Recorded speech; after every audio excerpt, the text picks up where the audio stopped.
Bem-vindos a mais uma aula de ciências. Eu sou a professora Jéssica e na aula de hoje nós veremos sobre a compreensão, importância e uma parte da fotossíntese grupo 1. Vamos lá? Então, para a gente começar, vamos primeiro aí contextualizar o reino das plantas. Até agora a gente vinha conversando sobre a característica dos outros reinos, mas é importante também a gente fazer um destaque aí em relação às plantas e a gente vai ver na aula de hoje os dois primeiros grupos. E aí a gente vai entender, quais são essas características que vão surgir primeiro, para depois chegar nas plantas que são mais complexas. Então, para a gente contextualizar, vocês têm aí nessa imagem uma diversidade que a gente encontra no reino planta. E essa diversidade a gente encontra no mundo todo. Claro que em algumas regiões a gente pode encontrar uma diversidade maior do que em outras, mas de uma forma geral, a gente tem aí uma grande variedade de formas e de cores e de comportamentos de algumas flores e de plantas de um modo geral. E além das plantas servirem aí para constituir a base de muitas cadeias alimentares, elas também são muito importantes ecologicamente, porque elas podem ser utilizadas como matéria-prima na produção de alimentos, medicamentos, cosméticos, tecidos, papéis e até mesmo combustíveis. Algumas ainda podem ser utilizadas no ramo da construção, na indústria moveleira e em diversas atividades humanas, incluindo atividades de lazer. E aí, para a gente começar também, vamos ver aí um panorama geral da classificação das plantas. De uma forma geral, as plantas a gente vai ver que elas são classificadas em 4 grandes grupos, de acordo com as características que cada um desses grupos apresenta. Existem grupos aí, como eu já mencionei para vocês, que são mais simples e outros que são mais complexos. Como vocês podem ver aí nessa imagem, a gente tem a seguinte divisão. A divisão em plantas que são avasculares, vasculares, a divisão em plantas que possuem sementes e as plantas que não possuem. E além disso, a gente vai ver também que não são todas as plantas que possuem a característica de frutos e também de flores. E graças às pesquisas científicas foi possível traçar esse paralelo aí de comparação entre os diferentes grupos aí de plantas e também fazer uma comparação às algas verdes atuais. Vamos começar então entendendo um pouquinho aí a respeito das briófitas. Então, como vocês podem ver, nessa imagem está retratado para vocês, claro que de uma forma bem aproximada, como que a gente visualiza uma briófita no ambiente. A gente tem uma imagem superior mostrando uma imagem mais real e nessa escala bem aumentada a gente tem um desenho representativo, onde vocês podem ver que tem uma região chamada de esporófito e uma outra região chamada de gametófito. Na região de esporófito a gente vai encontrar uma estrutura chamada de cápsula e, claro, os esporos. E já na região de gametófito a gente vai encontrar rizóides e filídeos. Então aí vocês já percebam que no grupo das briófitas, a gente não encontra ainda a estrutura nem de raiz, nem de folha, nem de caule. São estruturas bem simples. E além disso, também vale a gente destacar que esse é o grupo onde a gente encontra as menores plantas. Elas podem atingir no máximo aí alguns centímetros. E os representantes das briófitas, quem são na natureza? Quem que a gente pode ter dentro desse grupo? A gente pode encontrar aí os musgos, as hepáticas e também os antóceros. E as briófitas é importante a gente destacar que elas estão dentro do grupo das plantas avasculares, ou seja, elas têm ausência de vasos condutores. E é justamente por conta dessa ausência de vasos condutores que são plantas de pequeno porte, porque não tem como ocorrer a circulação de nutrientes em larga escala se ela não tem um mecanismo para que isso aconteça. É importante a gente destacar também que, além de não possuírem vasos condutores, não possuem sementes, nem flores e nem frutos, e que são formadas apenas por estruturas bastante simples, onde a gente vai ter a comparação aí dos rizóides, seria o comparativo a uma raiz, os filídeos seria aí o comparativo às folhas, só que, claro, de uma forma bem mais simples. Aí mais algumas características importantes a respeito desse grupo. São plantas avasculares, como eu já mencionei para vocês, porque não tem um mecanismo de condução, não tem então tecidos condutores. O eixo principal deles é chamado de cauloide, que seria também o similar a um caule em uma planta mais evoluída. Os filóides são equiparados às folhas e os rizóides às raízes.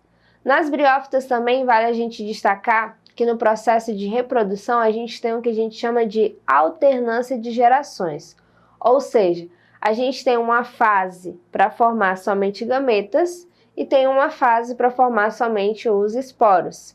E essa fase de esporos é uma fase bem curta.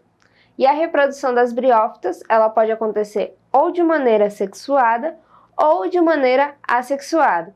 E além disso, para que o processo de reprodução ele tenha êxito, é essencial que haja água. Então você jamais vai encontrar briófitas sem ser em um ambiente que seja úmido, porque a água é de suma importância para que o processo de reprodução ele tenha êxito. E aí, para encerrar, ele traz aí essa informação, né, que habitam preferencialmente em ambientes terrestres e úmidos. O que mais que é importante a gente destacar aí em relação aos primeiros grupos de plantas? Além das briófitas, nós temos também as pteridófitas, que também se caracteriza como um grupo bastante simples. Só que aí já vai entrar um detalhe. Que detalhe vai ser esse? Nessas aqui a gente já vai encontrar vasos condutores, mas a gente ainda não vai encontrar frutos, não vamos encontrar ainda sementes e muito menos flores. Então as pteridófitas, elas são as primeiras plantas a aparecer aí com esse sistema de circulação, com vasos condutores de seiva, o que é bastante importante para que haja transporte de água, de minerais e de outras substâncias orgânicas que a planta precisa para completar o seu desenvolvimento e conseguir também ter um desenvolvimento maior em relação aí às briófitas. Dentro do grupo das pteridófitas também vale a gente destacar que uma figura bastante importante são as samambaias. E aí o que mais que a gente pode falar a respeito, né, das pteridófitas? Que elas são pluricelulares, ou seja, são organismos formados por muitas células, são eucariontes, ou seja, possuem a célula provida de núcleo, são autótrofas, né, porque elas têm a capacidade de produzir o seu próprio alimento, tendo em vista de que são plantas, e é uma característica que o reino das plantas possui. Elas são também plantas que necessitam obrigatoriamente de oxigênio, podem ser chamadas de traqueófitas ou simplesmente de plantas vasculares, por conta lá do sistema de vasos que a gente já comentou, e elas também são chamadas de criptógamas. Assim como as briófitas também estão no grupo das criptógamas, as pteridófitas também, porque ainda não formam flores e nem sementes, como eu já mencionei com vocês. São também encontradas bastante no ambiente terrestre, principalmente em locais que sejam úmidos, que tenham bastante sombra, e existem algumas espécies aí de pteridófitas que também podem ser aquáticas. Algumas ainda são classificadas como epífitas, ou seja, são aquelas que vão crescer sobre outras plantas fazendo um tipo de relação ecológica, mas uma relação ecológica que vai ser harmônica, vai ser positiva, porque não vai trazer prejuízos para outra planta. Aqui a gente pode ver aí os três grupos principais que a gente encontra nas plantas, que são chamados de licopódinas, exetíneas e filicíneas. E aí a gente tem os representantes, tem o licopódio, selaginela e o exeto. E em relação ao habitat, onde é que a gente vai encontrar as pteridófitas preferencialmente, né? Como eu já falei para vocês, são encontradas principalmente em um ambiente úmido. Elas não vão ter, assim, uma necessidade tão extrema de água para a reprodução como as briófitas, mas ainda assim elas têm uma certa dependência também de estar em um ambiente que seja úmido, tá? E aí é importante a gente destacar também que elas podem existir em regiões áridas, mas são predominantes de áreas que sejam aí úmidas, porque isso faz e favorece também, né, o seu desenvolvimento nesses ambientes. Aí vocês podem ver que tem uma característica, tem uma imagem aí na parte superior, onde mostra os pontinhos abaixo da folha. Por quê? Porque quando ela apresenta esses pontinhos, significa que ela está na fase fértil. E esses pontinhos a gente vai chamar de soro. E aí, em relação ao ciclo de vida, o que é importante a gente fazer o destaque? Que existem aí diferentes tipos de pteridófitas. Então, se tem diferentes tipos de pteridófitas, isso quer dizer que a gente tem vários ciclos de vida. Depende de que grupo de planta eu estou me referindo.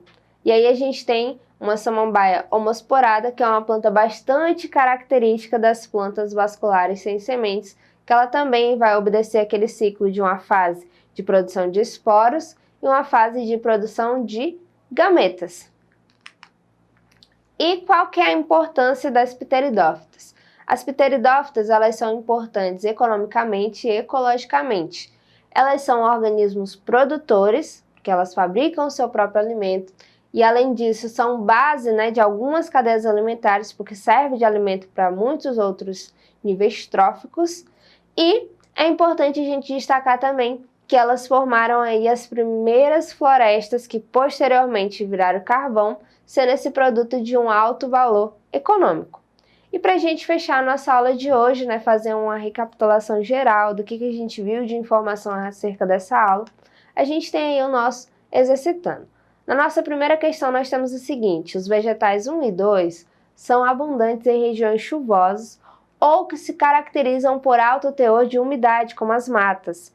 Em ambientes secos, porém, a presença de 1 torna-se rara, enquanto a de 2 ela é mais frequente. A presença de 2, também em ambientes secos, pode ser explicada por todos os seguintes fatores. Então, vocês observem que o 1 está se referindo a briófitas, e o 2 está se referindo a pteridófitas, como mostra aí na figura. E aí, pergunta para vocês qual é a única alternativa que não faz uma menção acerca desses dois. Aí nós temos a letra A, presença de folhas com cutículas. Letra B, presença de raízes verdadeiras. Letra C, existência de um sistema de transporte de água e seiva. Ou letra D, independência da água para a fecundação. E aí, qual é a única que não confere? Qual é a única que apresenta aí uma afirmação equivocada? Nesse caso, gente, a alternativa correta é a letra D, porque são grupos que ainda têm uma certa relação com a água para que o processo de reprodução tenha de fato êxito, tenha sucesso. E na nossa questão 2 nós temos aí: a respeito da samambaia e do musgo foram feitas as seguintes afirmações. Nós temos que julgar como verdadeira, utilizando o V, ou falsa, utilizando o F. Na letra A primeira, mais uma vez, está mostrando aí para vocês uma pteridófita agora, no número 1, porque retratou a samambaia, e no 2 nós temos um musgo. A primeira, samambaia, no caso, pertence ao grupo das pteridófitas, e a segunda, que é um musgo, pertence ao grupo das briófitas. Essa primeira afirmativa, ela é verdadeira ou falsa? Nesse caso, conforme o que a gente conversou na aula, essa primeira vai ser verdadeira. Na segunda frase, são seres autótrofos, pluricelulares e eucariontes. E aí, isso é verdade? Também é uma afirmativa verdadeira. Apesar de serem grupos diferentes, ambos têm a autonomia de produzir seu próprio alimento, são constituídos por muitas células e se caracterizam por ter uma célula provida de núcleo. Na letra C nós temos aí, preferem solos secos e frios. Essa afirmativa, ela é verdadeira ou falsa? Nesse caso, essa afirmativa ela é falsa, porque há uma preferência, na verdade, por sólidos úmidos, e que também sejam aí sombreados. Na letra D, possuem raiz, caule e folha. Essa aí está falsa, porque lembra que o musgo, ele não possui ainda essas estruturas. E na letra E, uma delas apresenta tecido organizado sem vasos condutores. Essa aí, ela está verdadeira, porque os musgos que fazem parte do grupo das briófitas ainda não apresentam a estrutura de vasos condutores. Então essa foi a nossa aula de hoje. Acessem mais vezes lá na plataforma Eduque. Até a próxima aula!